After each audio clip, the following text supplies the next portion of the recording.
লক্ষ বুকের স্পন্দনে আর সম্মানে এক নাম, লক্ষ তরুণ বৃদ্ধ যুবার বুক ভরা স্লোগান।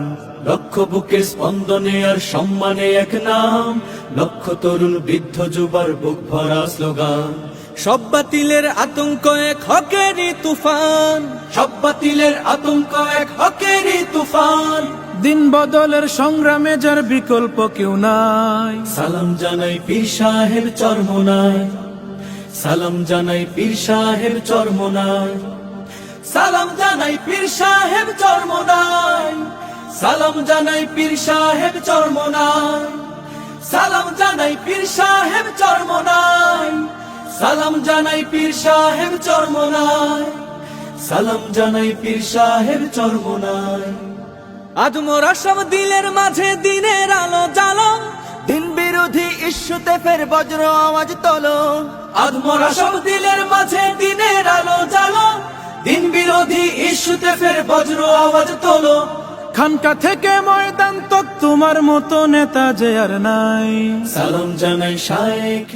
অতএব ইসলামকে প্রতিষ্ঠা করার জন্য, আগামী দিনে ইসলামকে চূড়ান্ত পর্যন্ত পৌঁছে দেওয়ার জন্য কারা কারা লড়াই করার জন্য রাজি হওয়ার জন্য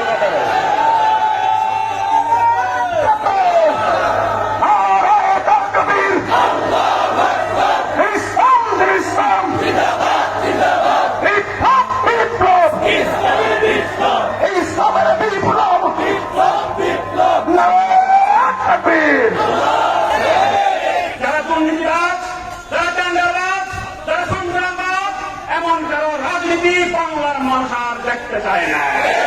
আমরা গত ৫৩ বছর পর্যন্ত এই ক্ষমতার রাজনীতি দেখেছি। এবার আমাদের সিদ্ধান্ত নিতে হবে, আগামীর নতুন বাংলায় ইসলামের রাজনীতি প্রতিষ্ঠিত করতে হবে। আগামীর বাংলা ইসলামী আন্দোলনের বাংলা, আগামীর বাংলা পীর সাহেব চরমোনাইয়ের বাংলা। নির্বাচন হবে, সেই নির্বাচনে ইসলাম পন্থীদের বিজয়ী করার আহ্বান জানিয়ে আমি আমার বক্তব্য শেষ করছি। আলহামদুলিল্লাহ রাব্বিল আলামিন।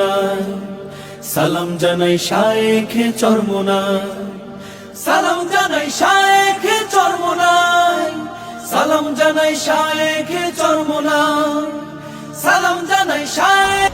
আজকে এই শিশু পার্কে আমরা সমাবেশ করতেছি। এই ৫ই আগস্টে বাংলাদেশের প্রায় ৩০ থেকে ৩৫টি শিশু বাচ্চাও তাদের জীবনকে কোরবানি করতে হয়েছে আজকের আমাদের এই বিজয়কে সামনে আনার জন্য।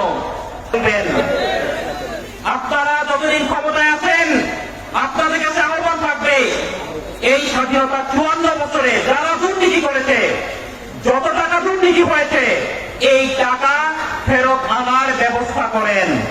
বাংলাদেশের মানুষ আপনাদেরকে স্বর্ণ অক্ষরে আপনাদের নাম লিখে রাখবে যদি আপনারা দুর্নীতিবাদদের এই টাকা ফেরত আনার ব্যবস্থা করতে পারেন।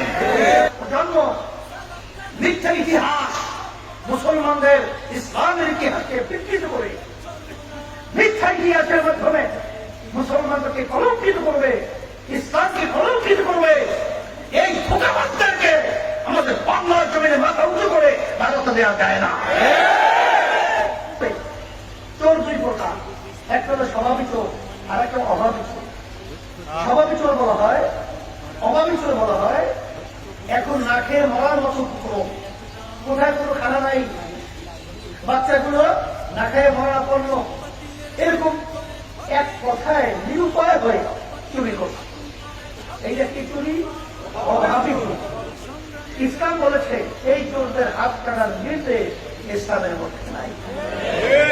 আর একটা চোর হলো স্বভাবী চোর, তার কোনো অভাব নাই কিন্তু তারপরে চুরি করে। এই জন্য কি চোর?